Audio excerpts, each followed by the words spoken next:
우리가 어떤 인생을 사느냐는 것은 결국 어떻게 보면 삶의 순간순간마다 주어지는 어떤 것을 그 문제 앞에서 우리가 무엇을 선택하느냐에 따라서 우리 인생이 달라진다고 말할 수 있습니다. 그러니까 선택이 결국 우리의 삶의 방향과 우리의 삶의 목적과 우리의 삶의 모습을 결정하게 되는 것이죠.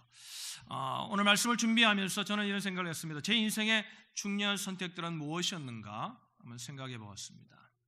물론 그 외에도 중요한 것들이 있겠지만 가장 중요한 것이 있었다면 제 인생 가운데 세 가지가 있었던 것 같습니다. 어떤 것은 첫 번째는 뭐냐면 배우자를 만나는 선택이었습니다.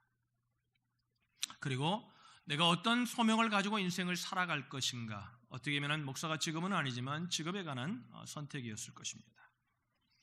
그리고 마지막으로 가장 제 인생 가운데 선택의 가장 중요한 결정은 바로 제 신앙의 선택이었던 것 같습니다.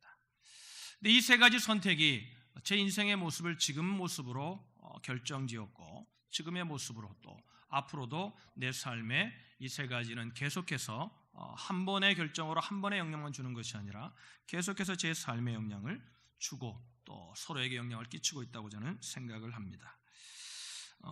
제임스 답스가 이런 얘기를 했습니다. 이 세 가지 선택, 그도 말하기를 결혼을 하고 직업을 선택하고 신앙을 선택하는 이 세 가지의 선택을 잘 할 수만 있다면 인생의 90%는 행복한 삶을 살 수 있다.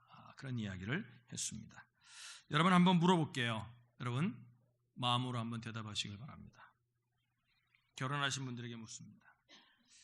여러분 다시 죽었다가 살아나도 지금의 남편과 아내와 결혼하겠습니까?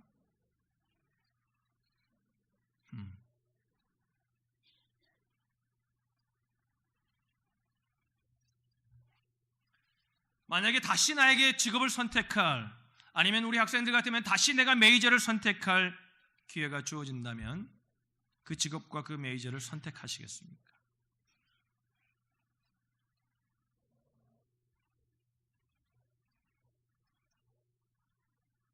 만약에 나에게 또 선택할 기회가 주어진다면 여러분이 지금 선택한 그 신앙을 여러분 다음에도 선택하시겠습니까?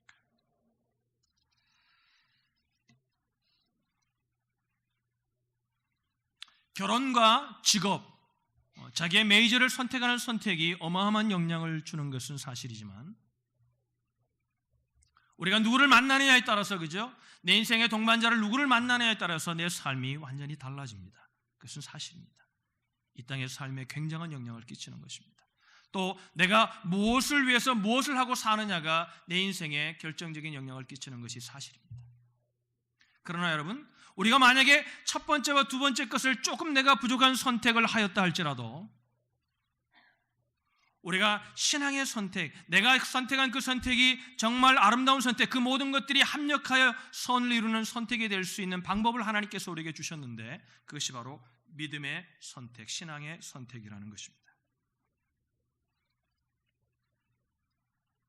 오늘 6절의 말씀, 우리가 읽지는 않았지만 6절의 말씀을 보시면 이런 말씀이 있습니다. 우리의 성경을 펴신 분들은 6절의 말씀을 한번 보겠습니다. 1절과 5절의 말씀은 그들이 지금 유대 땅의 흉년을 만납니다. 흉년을 만나 그들은 도저히 살기 할 수가 없어서 그들은 모압이라는 땅으로 가게 됩니다. 거기서 어떻게 돼요? 남편을 잃게 되고 나오면은 두 아들을, 생떼 같은 자식을 잃어버립니다. 그러다가 다시 그는 복음의 소식을 듣습니다. 6절의 말씀에 보시면 이렇게 말합니다. 그 여인이 모압 지방에서 여호와께서 자기 백성을 돌보시사 그들에게 양식을 주셨다 함을 듣고 아내 두 며느리와 함께 일어나 모압 지방에서 돌아오려 했다. 소식이 들리는데 자기가 떠나온 그 하나님의 땅, 하나님의 백성들이 살고 있는 그 땅에 풍년이 왔다는 겁니다. 오늘날로 하면 살만한 때가 왔다는 겁니다. 어떻게 보면 경제적인 부흥이 온 것이와 그 모습을 같이 알 수 있을 것입니다.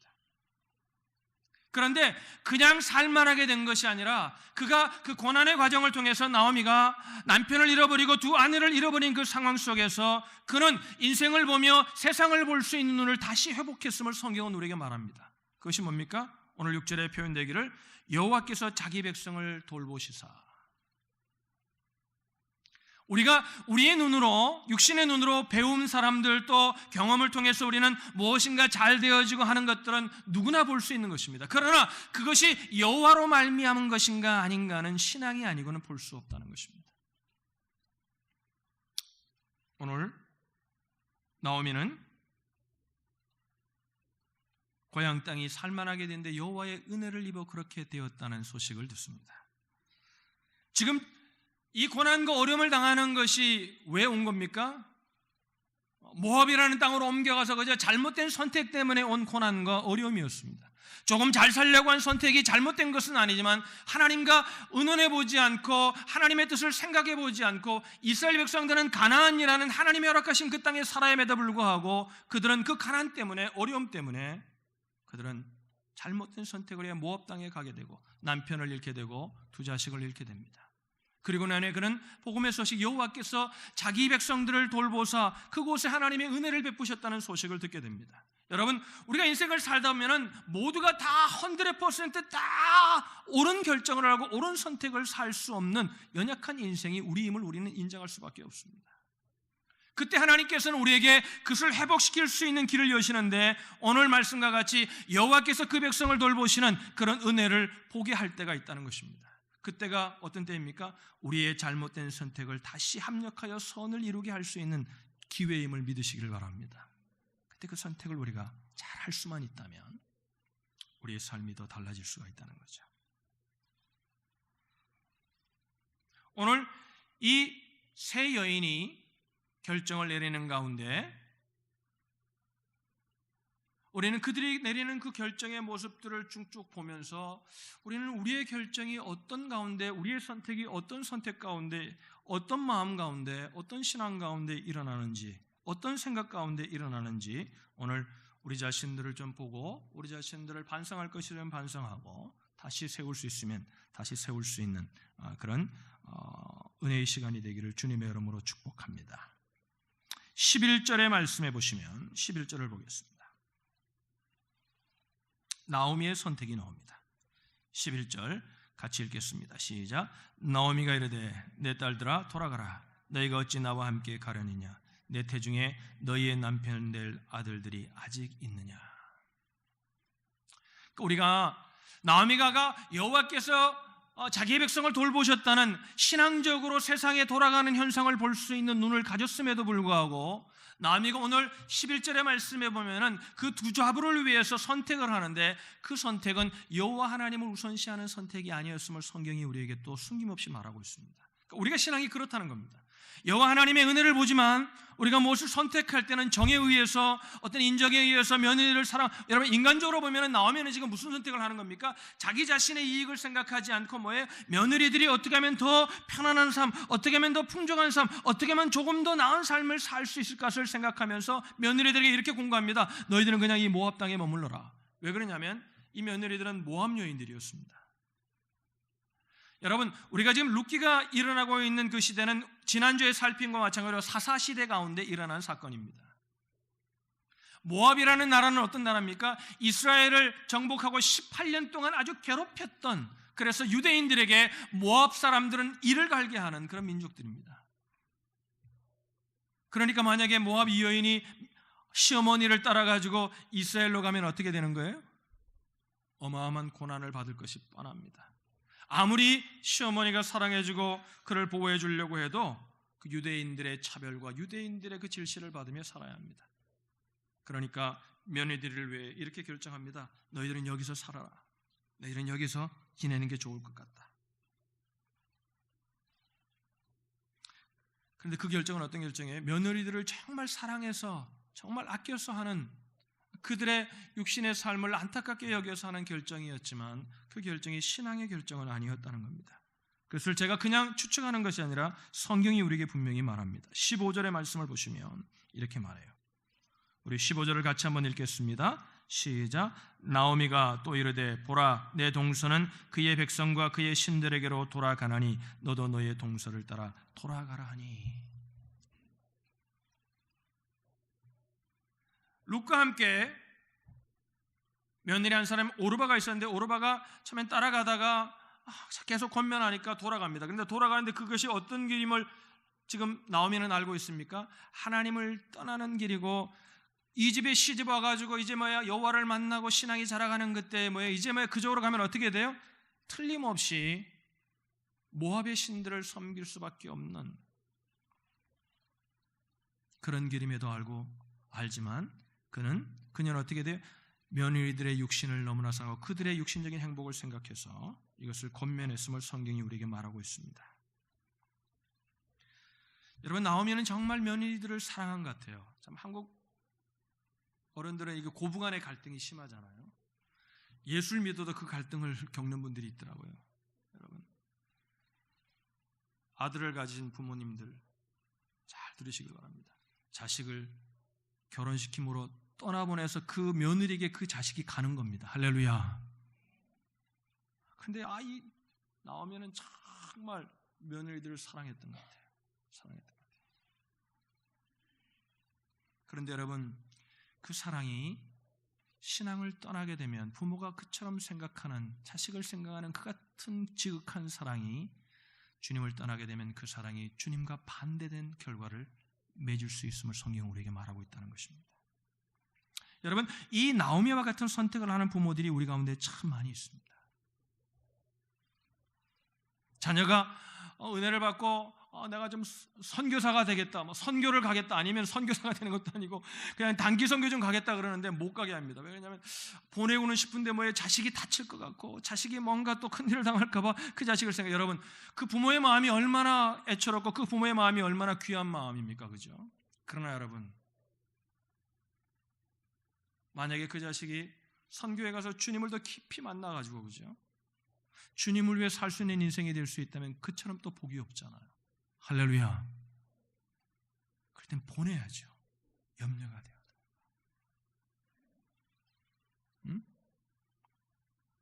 만약에 그 자녀가 주님을 깊이 만날 수 있는, 그죠? 우리가 물론 단기 선교를 가고 단기 선교를 가는 게 중요하다, 꼭 가야 된다, 그런 얘기를 드리는 게 아니라, 또 여기 또 오늘 아침에 시험 받을 분일지 모르겠네. 난 우리 아들 안 보내려고 그러는데 또 목사님이 저렇게 생각하시나. 내가 그렇게 생각한 적이 없어요. 그냥 예를 드는 거예요, 여러분. 아멘. 그럴 수 있다는 거예요. 그럴 수 있다는 거예요. 한국에 그러잖아요. 한국에는 여러분 도시락 세개 살면 고등학교 가면, 그죠? 지금은 입시를 초등학교 때부터 한다 그러더만요. 그러니까 여러분, 제가 한국에 목회할 때도 애들이 고3이 되고 고2가 되면요, 교회를 안 보내요. 뭐라고 부모들이 애들을 설득하냐면, 애들은 은혜를 받아서 교회를 나오겠다는데 뭐라고 하냐면, 야, 지금 교회 나오는 시간에 네가 열심히 공부해가지고 공부를 더 잘해서 좋은 대학에 들어가가지고 좋은 잡을 잡으면 그게 하나님께 더 영광이 돼. 자기도 아마 그 말을 하면서 이게 거짓말이라는 걸 알 거예요. 그죠? 그러면서도 그렇게 설득을 해요. 그죠?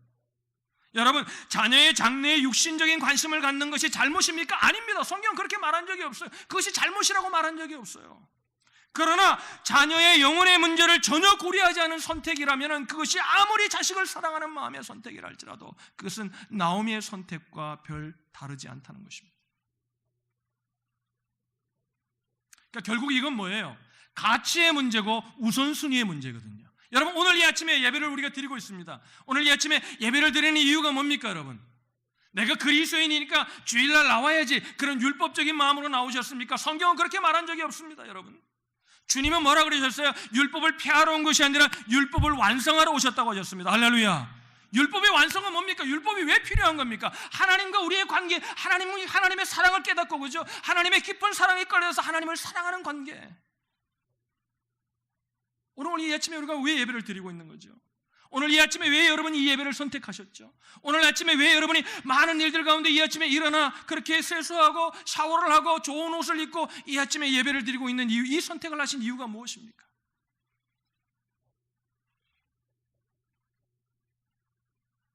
우리가 오늘 이 자리에 나와 있다고 해서 그 선택이 꼭 옳다고만 말할 수 없다는 겁니다.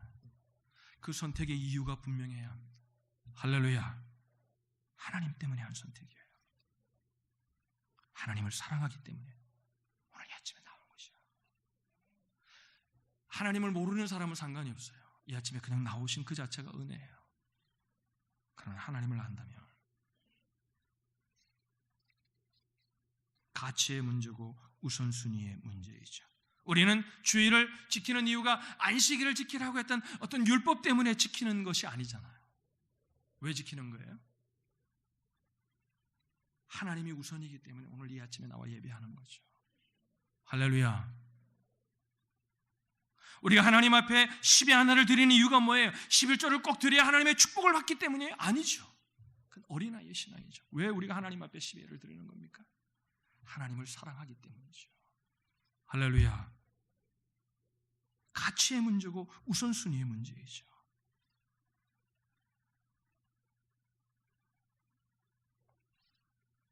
육신적으로 잘 살고 출세하는 것 중요하지 않다는 얘기를 하는 게 아닙니다.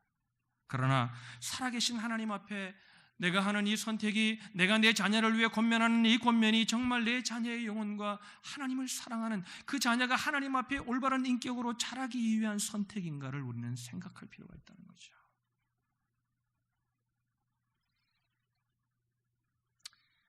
그래서 사랑이라는 이름 가운데 우리는 잘못된 선택을 할 수 있는 그런 오류를 범할 수 있는 인간이라는 사실을 우리는 오늘 나오미를 통해서 다시 한번 깨닫게 됩니다. 두 번째, 우리는 오르바의 선택을 볼 필요가 있습니다. 오르바는 처음에는 시어머니의 모압의 나무라는 것을 권면을 물리치고 그가 만난 하나님을 따라서 어떻게 하면 따라간지 모릅니다. 그러다가 어머니를 따라 베들레헴으로 가다가 중간에 시어머니가 자꾸 돌아가라고 하니까 그 권고를 받아들여 자기 고향으로 돌아가는 선택을 합니다. 이 선택은 이런 거예요. 하나님은 어떠다가 정말 하나님이 필요한 것 같아 교회에 나옵니다. 하나님께 나옵니다. 그러다가 뭐예요? 결국은 뭐예요? 뭔가 하나님에 대한 관심보다 세상에 대한 관심이 더 많아져서 사람들의 마음 목소리에 귀를 기울이게 되고 신앙이 아닌 권면을 받아들이게 되고 환경을 받아들이게 돼서 결국은 우상에게로 돌아가는 사람들의 예라고 생각할 수 있을 것입니다. 저는 목회하면서 그런 분들을 가끔 봅니다. 교회에 나와가지고 열심히 하다가 어느 순간에 교회에서 모습을 감추는 모습들을 봅니다. 이게 바로 오르바의 선택과 같다고 저는 생각을 합니다. 우리가 오늘 눈여겨볼 것은 나오미도 아니고 오르바도 아니고 룻이라는 한 여인을 우리는 집중하여 좀 살피려고 합니다. 시어머니 나오미를 따라가면 다시 제가 할 희망도 없습니다. 다시 더 나은 삶을 살 희망이 없습니다. 유대에 가면 민족적인 차별을 당할 것은 너무나 불을 보듯이 뻔합니다. 손해보는 선택이었습니다. 희생하는 선택이었습니다. 그런데도 롯은 그 길을 선택합니다. 이건 여러분 현대를 살아가는 저와 여러분들에게 굉장히 많은 것들을 생각하게 하는, 룻을 살피면서 우리는 많은 생각을 하게 됩니다. 여러분 현대는 어떤 사회예요? 실용주의 사회입니다. 무엇인가 나에게 이익이 되고 뭔가 나를 좀 더 나아지게 하고 나를 좀 더 편리하게만 할 수 있다면 우리는 그 길을 선택하는 것을 주저하지 않는데 우리는 훈련되어 있는 사람들입니다. 지금 어머니 나오미도 가라고 합니다. 모압 땅에 남으라고 합니다. 조금 더 편리한 길을 갈 수 있는 길을 열어주는 겁니다. 그죠? 여러분 우리가 미국 지금 선거를 보면서 많은 실망을 합니다. 그죠? 미국이 왜 자꾸 이렇게 되어가는 건가? 우리가 살고 있는 이 나라가 왜 자꾸 이렇게 되어가는 건가? 이런 생각을 하게 됩니다. 전혀 인기를 얻을 수 없는 것 같은 사람이 그런 공략을 하는 사람이 그죠? 사람들을 모으고 사람들이 굉장히 그 사람을 좋은 사람인 것처럼 생각합니다. 저는 근데 그 사람이 공략하는 내용들을 보면 뭐냐면요, 지금 당장 그들에게 이익이 되는 내용들입니다.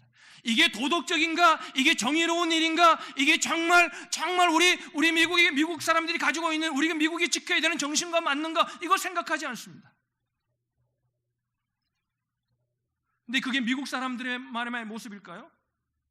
한국도 똑같습니다. 그러니까 정치인들이 선거철만 되면은 지킬 수 없는 공약을 막 남발합니다. 왜? 사람들이 자기에게 유익이 되는가? 이게 도덕적인가? 이게 정의로운가? 중요하게 생각하지 않습니다. 여러분 한번 생각해 보세요. 여러분 너무 심각하게 생각하지 말고 여러분 너무 얼굴이 심각하니까 나도 심각해지는 것 같아요. 여러분 좀 편한 마음으로 한번 생각해 보세요. 여러분 세상의 사람들을 만나면 하는 대화 가운데 이게 정의로운가? 이게 정말 아름다운 일인가? 이런 대화를 우리가 많이 합니까? 학교가 지금 그런 것들을 가르칩니까? 어떻게 하면 테크닉을 가르치고 어떻게 하면 기술을 가르쳐서 어떻게 하면 잡을 찾아서 자기 역할을 할 수 있는 사람을 만드는데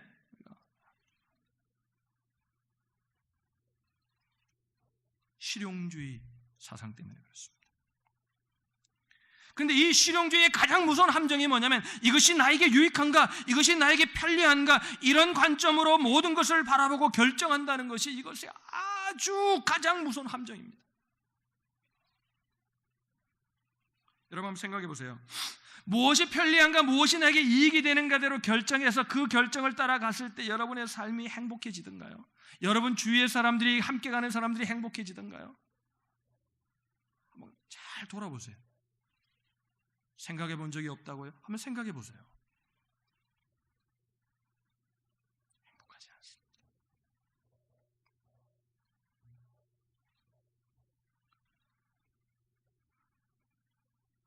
우리 성도들은 선택할 때 끊임없이 질문해야 될 질문이 우리 속에 있어야 합니다. 하나님이 이 일을 기뻐하실까? 이것이 하나님 보시기에 아름다운 선택일까? 할렐루야. 할렐루야.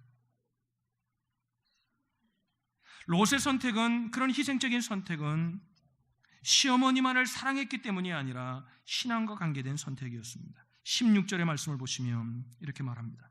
16절 마지막 부분을 보시면 어머니의 하나님이 나의 하나님이 되시리니.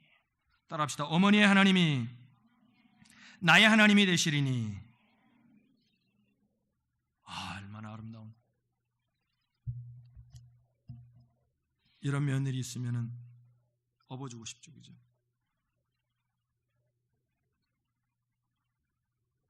롯은 자기의 선택이 하나님 때문에 하는 선택임을 주저없이 말합니다. 14절에 보면 롯의 선택을 묘사하는 아주 흥미로운 단어 하나가 나옵니다. 14절을 보시면요, 14절의 마지막 절에 이렇게 말해요. 그를 붙쫓았더라. 그를 붙쫓았더라. 그 히브리어 다바크라는 단어를 썼어요. 다바크. 그 다바크가 똑같은 단어가 어디 나오냐면 여러 군데 나오는데 우리가 눈여겨보아야 될 부분이 나오냐면 창세기 2장에 보면 하나님께서 아담을 만드시고, 그죠? 그리고 나중에 하와를 갈뼈를 통해서 하와를 만드시고 난 다음에 둘을 합하여 부부로 만들어주잖아요. 거기서 합하여 할 때 다바크라는 단어를 썼어요. 그러니까 부부가 하나가 되는 것은 뭐라는 거예요? 전인격으로 모든 것들을 들여서 한 몸이 되는 거라는 거죠. 그래서 여기서 붙쫓았다, 다바크라는 의미는 어떤 의미냐면, 히브리의 의미는 어떤 의미냐면 전인격을 다해서 자기의 마음과 뜻과 정성을 다해서 쫓는다는 거예요. 그래서 어떤 것도 내 이 쫓는 것을 막을 수 없다는 어떤 그런 의지, 그런 강한 의지를 가지고 쫓는다는 거예요. 전인적인 붙듦이라는 거죠. 쟁기를 잡은 자가 뒤를 돌아보지 않는다고 말씀하신 주님의 말씀처럼 뒤를 돌아보지 않는다는 거예요. 표대를 향하여 예수 그리스도를 향하여 쫓아가는 자처럼 그냥 눈에 보이는 것은 주님밖에 없다는 거예요.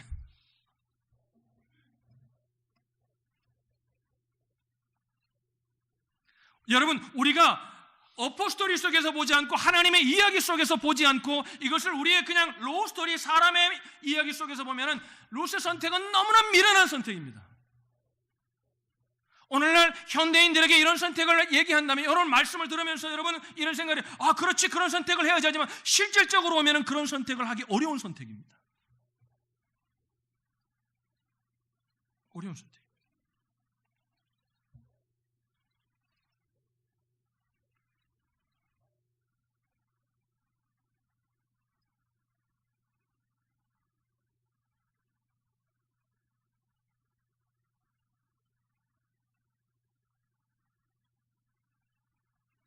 무엇 때문인지 우리는 생각해 봐야 합니다. 오늘 제목을 무엇을 선택하셨습니까? 라고 줬지만 사실은 좀 더 강하게 이렇게 제목을 쓰고 싶었습니다. 왜 선택하셨습니까? 왜 꼭 그 선택이어야 했습니까?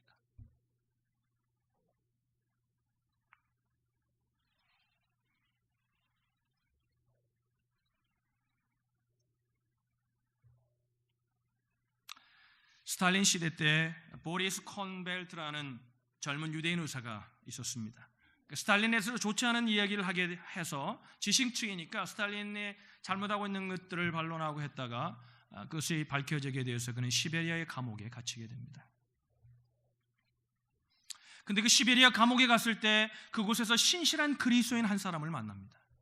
그가 끊임없이 그 열악한 환경 속에서도 그가 끊임없이 그 당시에 스탈린 시대 때에 로마 정교회가 구소련에 아주 가득했고 그 러시아 정교회 사람들은 유대인들을 너무나 멸시하고 유대인들을 핍박하는데 가장 앞장섰던 사람들입니다. 그래서 그는 유대인들은 그리스도인이라 그러면은 치를 떨었어요.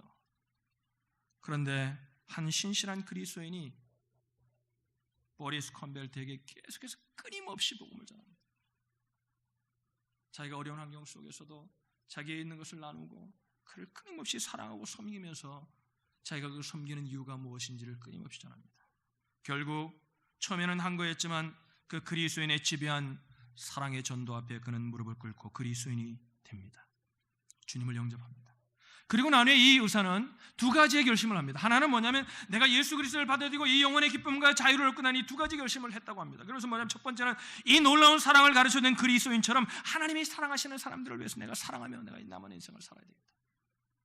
두 번째는 뭐냐면 나에게 이 기쁜 소식이 된 이 복음을 나도 전하면서 내가 무엇을 하든지 이 복음을 전하는 삶을 살아야 되겠다. 내가 만난 이 예수를 전하며 내가 만난 이 놀라운 평안을 다른 사람들에게 전하며 살아야 되겠다. 그런데 여러분 수용소 안에서의 삶은 의사로서 그가 이제 수용소에서 죄수였지만 의사로서의 역할을 하며 사는데 수용소의 삶은 녹록지 않았습니다. 부정과 부패, 그 안에는 곤모술수, 어마어마한 어려움, 바로 살려고 하면은 어마어마한 핍박과 어려움을 당할 수밖에 없는 삶이었습니다. 그런데도 그는 신앙인다운 삶을 힘겹지만 주님을 의지하며 걸어갑니다. 그때 급하게 수술을 받아야 되는 한 환자를 발견합니다. 그래서 이 환자를 수술해야 되겠다고 보는데 수술 환자 명단에 이 환자가 없는 겁니다. 그러니까 돈을 써야 뭔가 관리들에게 뭔가를 해야 죄수조차도 마음대로 병원에 들어갈 수 있고 수술이 가능했던 아주 열악한 형무소였습니다. 그런데 이 사람은 지금 당장 수술이 급한 사람이었기에 규칙을 어기고 이 의사는 그 환자를 수술합니다. 이것 때문에 규칙을 어겼다고 상부에 보고가 되고 재판을 받게 되고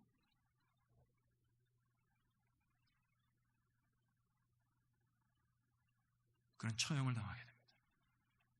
처형을 당하기 전날에도 수술했던 젊은이 옆에 앉아서 밤늦도록 하나님과 예수 그리스도의 구원에 대한 소식을 증거합니다. 그 다음날 아침에 이 의사는 처형을 당합니다. 죽임을 당하기 전에 그에게 마지막으로 이런 질문을 던집니다. 당신은 당신의 선택에 후회가 없습니까? 그는 이런 유명한 말을 남겼다고 합니다. 그리스도 안에서는 결코 후회함이 없습니다. 죽었습니다. 한 영혼을 사랑했고 복음을 전하고 예수 그리스도의 영광의 약속을 그에게 보여주고 그는 짧은 인생을 끝을 내었습니다. 그런데 여러분, 이 유대인의 의사를 통해 복음을 듣고 그날 수술을 받고 회복된 그 사람이 누군지 압니까? 우리 사진 좀 보여주시겠어요? 누구죠? 알렉산더 솔제니치. 우리가 1970년에 노벨 문학상을 받은 그 유명한 그리스도인 작가입니다. 아름다운 많은 신앙의 글들을 남겼습니다. 사랑하는 온누리 형제 자매 여러분, 지금까지 어떤 선택을 해오셨는지 더 이상 중요하지 않습니다. 우리가 잘못된 선택을 했을 수도 있습니다. 그러나 여러분 보세요. 나오미의 가정도 잘못된 선택을 했지만 그들이 여호와의 공고하심, 여호와의 축복하심을 보고 나오미와 그의 자부였던 룻이 다시 하나님의 나라로 돌아가서 그들은 어떻게 되었습니까? 룻은 이방 여인임에도 불구하고 그는 보아스라는 남자를 만나 가정을 꾸미고 그 보아스의 후손으로 다윗이 오게 되고 그 다윗의 후손으로 예수 그리스도가 이 땅에 오셨습니다. 할렐루야. 이방인의 시각으로 보면 이방인이 유대인의 족보에 들어가는 것은 어떻게 보면 불가능한 일입니다. 그런데 하나님은 그를 이방인이었던 그 여인을 하나님의 족보에 넣을 뿐만 아니라 유대인의 족보에 넣을 뿐만 아니라 그 후손을 통해 예수 그리스도를 보내셨고 롯의 이름을 그 족보 가운데 기록하셨다는 겁니다. 할렐루야.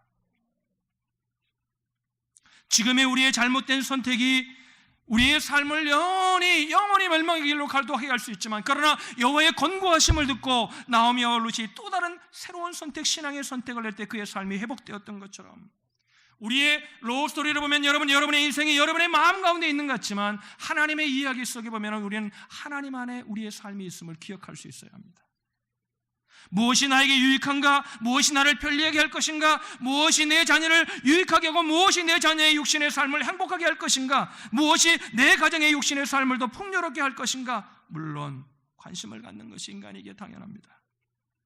그러나 사랑하는 형제자매 여러분, 오늘 우리는 룻의 이야기를 통해 결코 후회함이 없는 선택은 어떤 선택인지를 알게 되었습니다. 여러분, 선택하기 전에 한 번 더 물으십시오. 이 일이 하나님을 기쁘게 하는 선택인가? 이 일이 하나님의 영광을 드러내는 선택인가? 그래서 여러분의 삶 가운데 주님의 은혜를 경험하는 그런 삶이 되시기를 주님의 이름으로 축원합니다. 기도하겠습니다.